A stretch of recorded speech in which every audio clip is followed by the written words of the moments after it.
Now we have reached the final conceptual slide of this presentation. This slide is not introducing a new topic.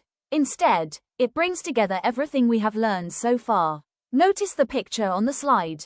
Quintilian compares his masterpiece, Institutio Oratoria, to a magnificent building. Every part of the building represents a different stage in the education of an ideal orator. Just as no building can stand without a strong foundation, no great speaker can develop without proper education. Let us climb this building step by step. The foundation, books 1 and 2. At the very bottom is the foundation. This represents books 1 and 2. These books focus on education from childhood. Quintilian believed that learning begins from infancy. Children should grow up in a healthy moral environment. Teachers should encourage students through kindness rather than fear. He strongly opposed corporal punishment because he believed fear destroys curiosity and confidence. In other words, before teaching rhetoric, Quintilian first teaches how to educate a child. Without a strong foundation, the entire building will collapse. The lower pillars, books 3 to 6. Now we move upward to the lower pillars. These represent books 3 to 6. Here students begin learning the practical skills of rhetoric. Quintilian explains invention, argument, teaches responsibilities, memory, stasis theory, and the use of humor. These pillars support the entire structure. Just as pillars carry the weight of a building, these skills support every future speech. Without these skills, an orator cannot construct convincing arguments. The central halls, books 7 to 9. Next come the central halls. These represent books 7 to 9. Here Quintilian teaches how to arrange arguments, develop style, practice imitation, and use rhetorical devices such as tropes and figures. Think of this as decorating a beautiful building. The foundation gives strength. The halls provide beauty and elegance.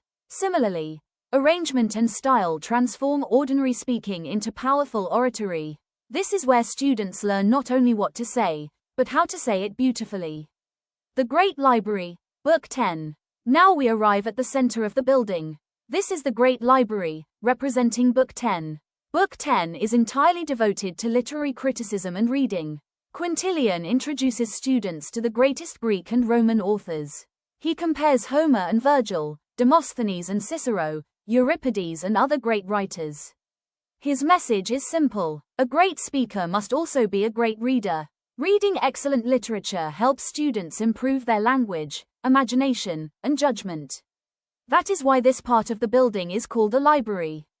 Knowledge grows through reading. The rostrum, Book 11. Above the library stands the rostrum, representing Book 11. The rostrum was the platform from which Roman speakers delivered public speeches. After learning theory, students must finally stand before an audience. Book 11 teaches delivery, voice, pronunciation, facial expressions, gestures, body language. Quintilian reminds us that even a perfectly written speech can fail if it is delivered poorly. Delivery brings words to life. The dome, Book 12. Finally, we reach the highest point of the building. The beautiful dome represents Book 12. Here Quintilian presents his greatest achievement, the Ideal Orator. He describes the perfect speaker with the famous Latin phrase, ver bonus dicendi peritus. It means, a good man skilled in speaking. Notice something important. Quintilian does not simply say, a skilled speaker. He first says, a good man. For him, character comes before eloquence. Knowledge without morality is dangerous. True eloquence must always serve truth, justice, and society. The entire building has been leading us to this single idea. Examination focus. Now look at the examination trigger. It reminds us that Book 10 is exclusively devoted to literary criticism and recommended reading. This is a favorite examination question.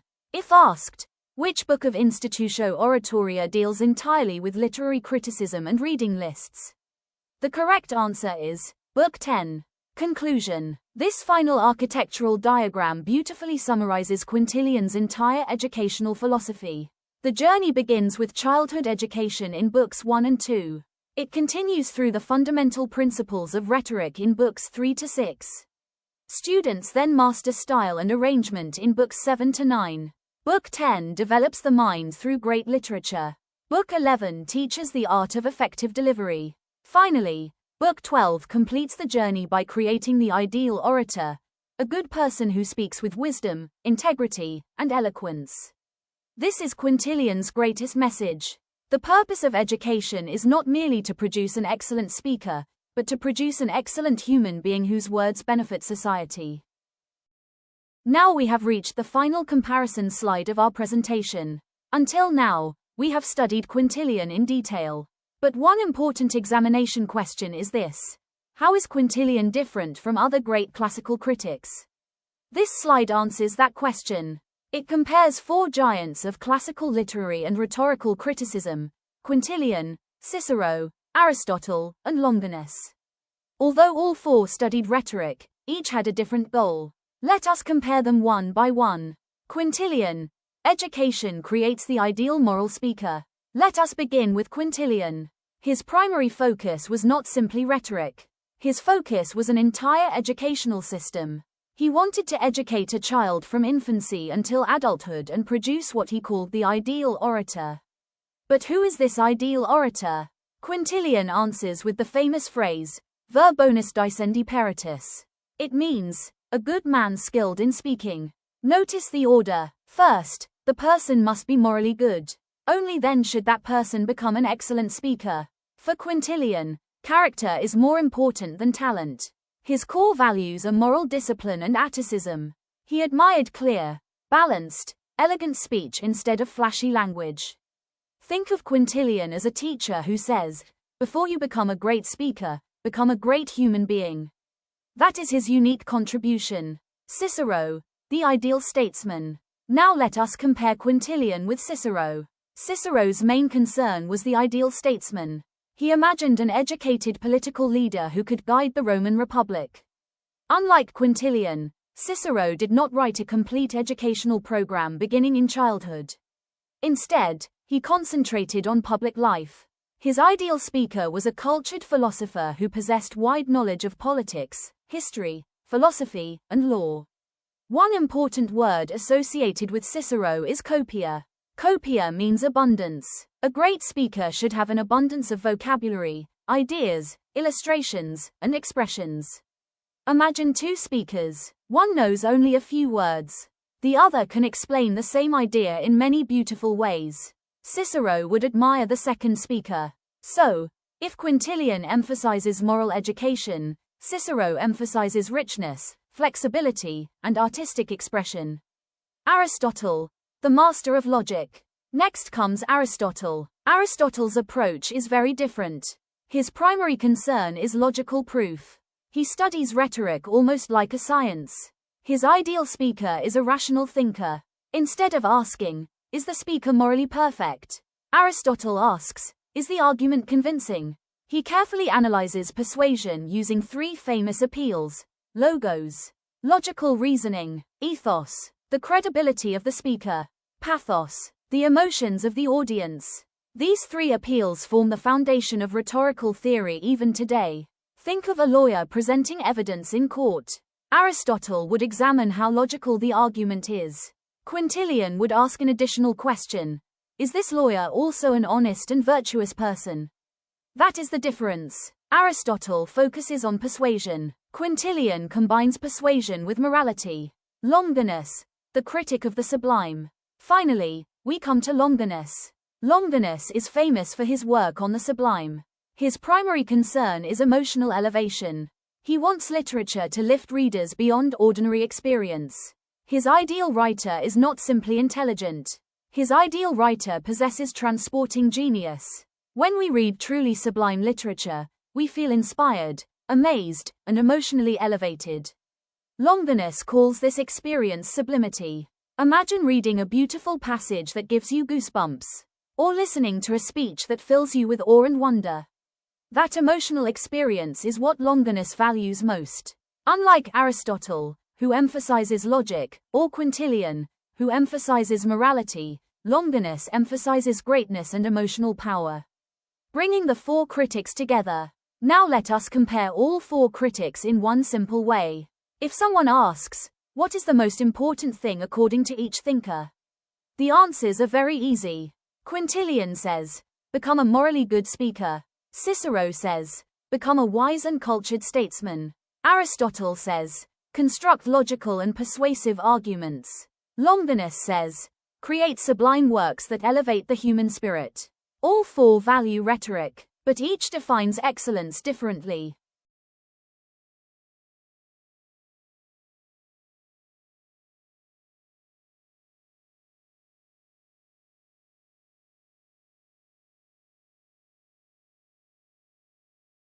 Examination focus. Now let us read the examination trigger carefully.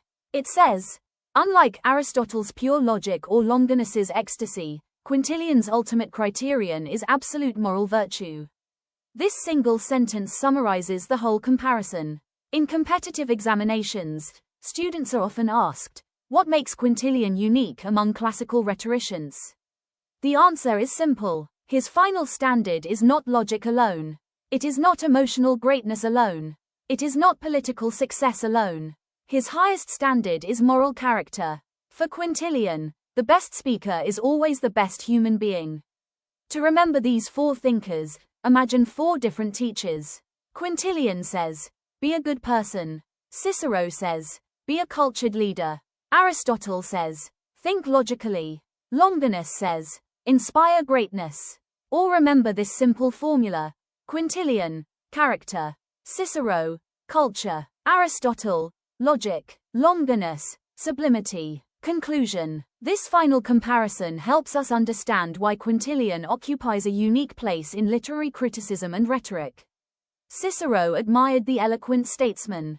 Aristotle analyzed the science of persuasion. Longinus celebrated the emotional power of sublime literature.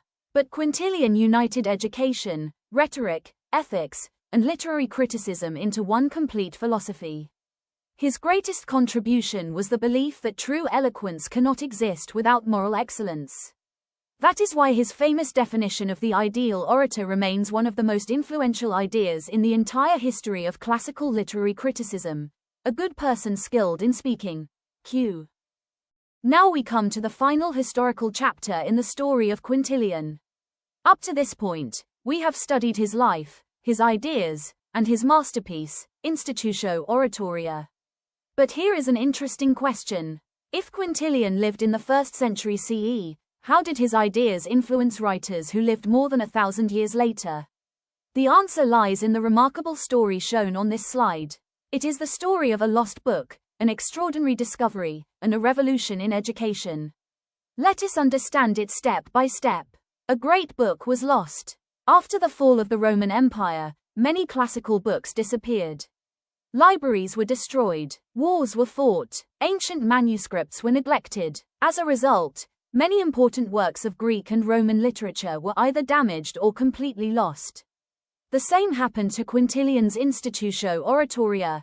For many centuries, people knew that Quintilian had written this great work, but the complete manuscript was no longer available.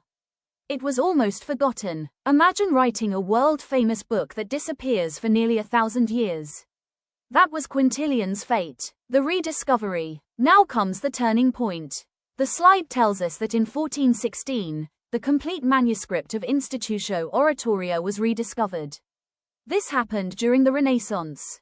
The Renaissance was a period when European scholars began searching for lost classical knowledge. They traveled from monastery to monastery looking for forgotten manuscripts. One of these scholars was Poggio Bracciolini, an Italian humanist. While visiting the monastery of St. Gall in present-day Switzerland, he made an extraordinary discovery.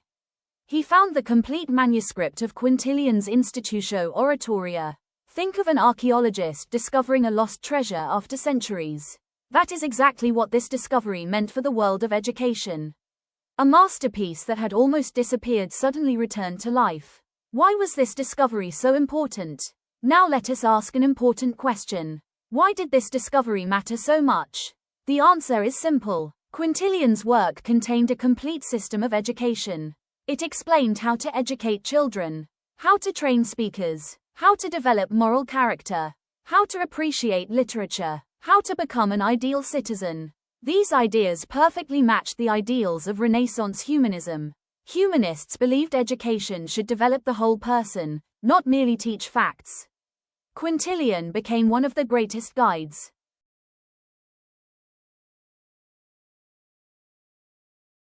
The Renaissance Revolution. This is why the slide calls it the Renaissance Revolution.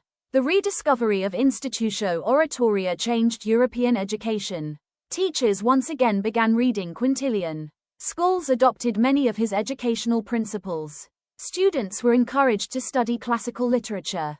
Teachers emphasized grammar, rhetoric, moral education, and public speaking. In many ways, Quintilian became a teacher once again, more than 1300 years after his death. His classroom had simply become much larger. Writers influenced by Quintilian. Now look at the names mentioned on the slide. The rediscovered manuscript influenced several famous Renaissance and later writers. The first is Desiderius Erasmus. Erasmus admired Quintilian's educational philosophy. His famous educational work, De Puris Instituendis, reflects many of Quintilian's ideas about teaching children with kindness and wisdom. Next comes John Milton. Milton believed education should prepare students not only for careers but also for responsible citizenship. This idea closely resembles Quintilian's educational philosophy. Then we have Ben Jonson. As a playwright and scholar, Jonson admired classical learning and rhetorical discipline. Finally, there is Alexander Pope. Pope's emphasis on balance, clarity, order, and classical elegance reflects many principles that can be traced back to Quintilian. Thus, Quintilian's influence spread across centuries. Although he lived in ancient Rome, his ideas shaped Renaissance Europe and continued influencing English literature. Lost Works Note. Now let us look at the note on the left side of the slide. It reminds us that not all of Quintilian's writings survived. One lost work was called De Causis Corrupti Eloquentiae. The title means, On the Causes of Corrupt Eloquence. Although this work has been lost, scholars believe it discussed why the quality of public speaking had declined. The slide also mentions Declamationes. For many years, these speeches were attributed to Quintilian. However, modern scholars believe they were written by someone else. Therefore, they are known as pseudo-Quintilian, meaning, not actually written by Quintilian. This distinction is important for competitive examinations. Examination focus. Now pay close attention to the examination trigger.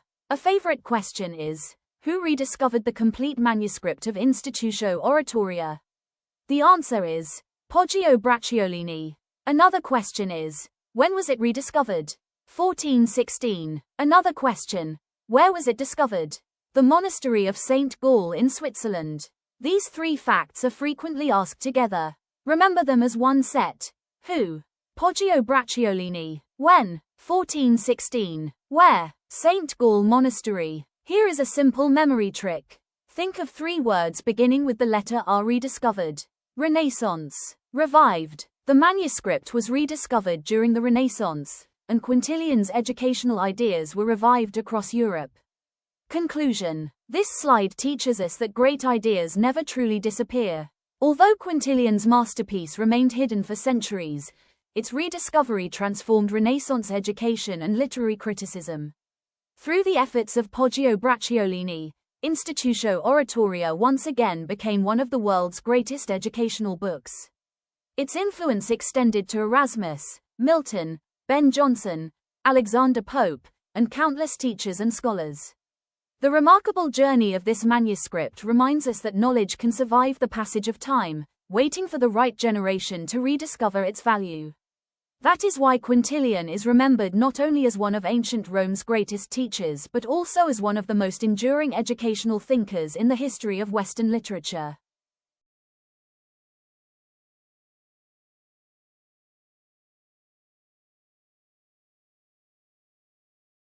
We have now reached the final slide of this entire presentation. This slide is extremely important because it is a complete revision sheet. Think of it as the cheat sheet for competitive examinations. Instead of introducing new concepts, it summarizes the most important Latin terms and technical vocabulary that we have learned throughout Quintilian's Institutio Oratoria. Many competitive examinations ask direct questions based on these terms. So, Let us revise them one by one. 1. Verb bonus dicendi peritus. The first and most famous phrase is verb bonus dicendi peritus. This means a good man skilled in speaking. This is Quintilian's definition of the ideal orator. Notice that the phrase begins with good man. Moral character comes before eloquence. For Quintilian, an evil person can never become a true orator, no matter how talented he is. Whenever you hear Quintilian's name, this phrase should immediately come to your mind. 2. Satira quidem tota nostra est. The next important phrase is satira quidem tota nostra est. It means satire is wholly ours. Here, Quintilian proudly declares that satire is Rome's own literary invention. While Rome borrowed many literary forms from Greece, Quintilian believed satire belonged completely to Roman literature. He praised Roman satirists like Lucilius and Horace. This quotation is one of the most frequently asked objective questions. 3. Corrupta oratio. The next term is corrupta oratio.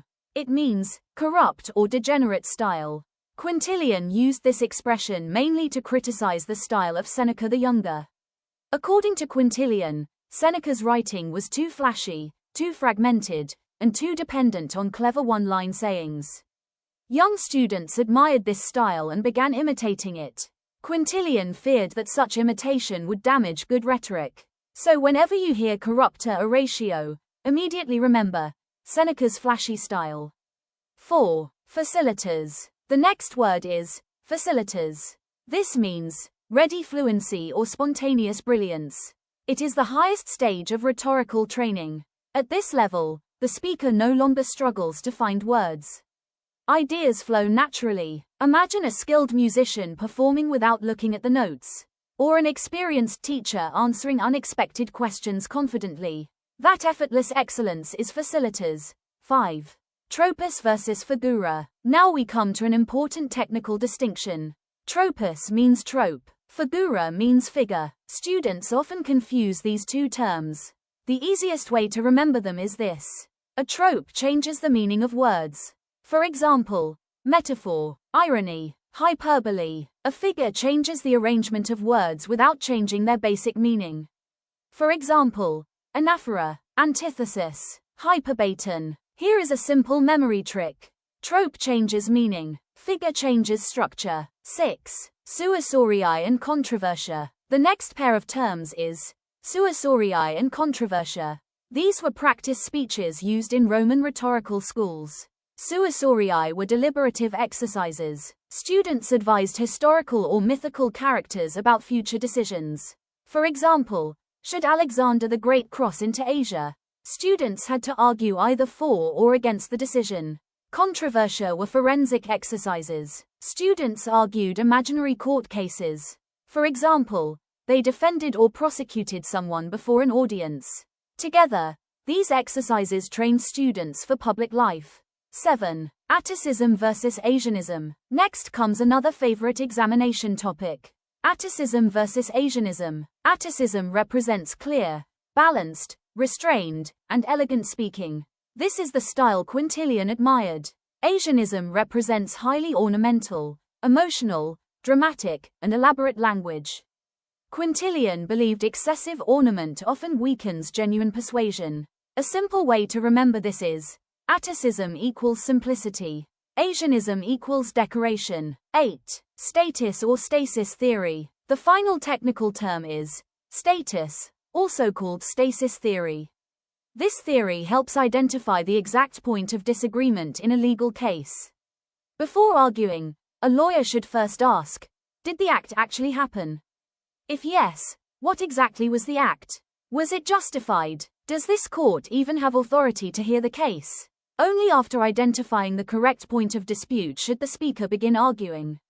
In simple words, stasis theory finds the real question before giving the answer. Examination focus. Now let us read the examination trigger. It says this terminology matrix should be memorized carefully because these terms frequently appear in competitive examinations. In UGC NET, SET, TRB, GATE, and other literature examinations, objective questions often ask, What does verbonis dicendi peritus mean? Who said satura quidem tota nostra est? What is facilitas? What is the difference between trope and figure? What is corrupta oratio? These are direct scoring questions. If you remember these terms accurately, you can answer them within seconds. Easy memory trick. Let us revise everything one final time. Think of this sequence: good speaker, Roman satire, corrupt style, ready fluency, meaning versus structure, practice speeches, simple style versus ornate style, find the legal dispute, or simply remember the keywords: virtue, satire, Seneca, fluency, trope, practice, style, stasis. Final conclusion. This terminology matrix brings together the essential vocabulary of Quintilian's rhetorical system. Each term represents a key aspect of his educational philosophy, from the moral ideal of the orator, to the pride of Roman satire, the rejection of corrupt style, the goal of effortless eloquence, the distinction between rhetorical techniques, the practice methods of Roman schools, the preference for Attic simplicity, and the logical analysis of legal disputes. By mastering these terms, students not only strengthen their understanding of Institutio Oratoria but also prepare themselves for high-scoring answers in competitive examinations. This completes our study of Quintilian, a teacher who believed that the highest purpose of education was to produce not merely eloquent speakers, but virtuous, thoughtful, and responsible human beings. Like, share, and subscribe for more English literature videos.